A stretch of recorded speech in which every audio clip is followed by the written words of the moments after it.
Hey everyone, welcome back to my channel. Today, I'm going to show you how to enhance your browsing privacy and manage your tabs effectively on your iPhone.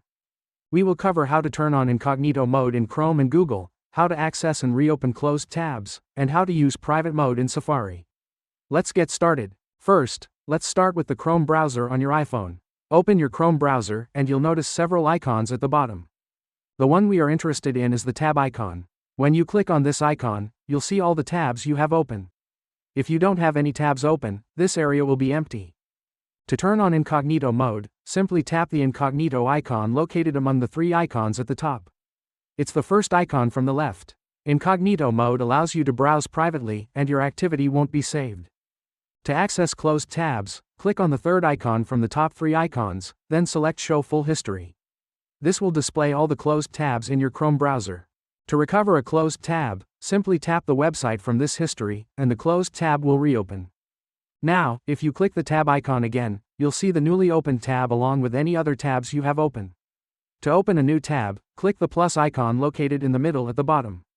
And that's it for Chrome. Now, let's move on to the Google app.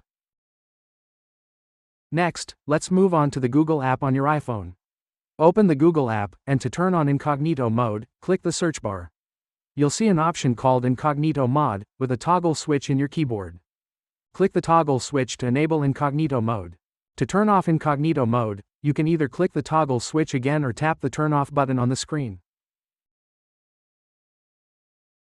To access your tabs in Google, click the tab icon, which is the second icon from the bottom three icons. Here, you'll see all the tabs you have opened. When you click the option called Saved, and then click View All Saved Items, you can see all the websites you've saved. Now, when you click the back button, you'll be taken to a section called Interests. Here, under the Liked section, you'll find videos or articles you've liked. Under the Followed section, you can see all the web pages you follow and have added the bell icon to. For instance, I've followed and added the bell icon to a couple of web pages so I get notifications when a new season or episode is released.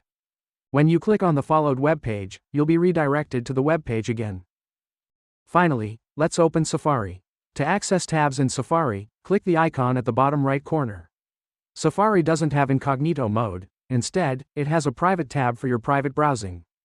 To access tabs in Safari, click the icon in the bottom right corner. Here, all the tabs will be displayed. To open a private tab, click the middle icon from the bottom three icons or swipe the tabs icon to open private mode. In private mode, your browsing activity won't be saved, and it requires your Face ID or passcode to access. If you search for a website in private mode and close Safari, you'll need to use your Face ID to access the private tab again when you reopen Safari. If Face ID fails, you can use your passcode to open it. In the Safari menu, the middle icon at the bottom is used to share the web page with others. When you click this icon, you'll see various sharing options such as AirDrop, Messages, Mail, and other apps installed on your iPhone. This allows you to quickly and easily share the current web page with your friends, family, or colleagues through your preferred method of communication. And that's it. Now you know how to use incognito mode in Chrome and Google, how to access and manage your tabs, and how to use private mode in Safari on your iPhone.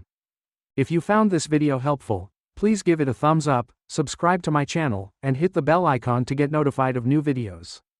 Thanks for watching, and see you next time. Peace out.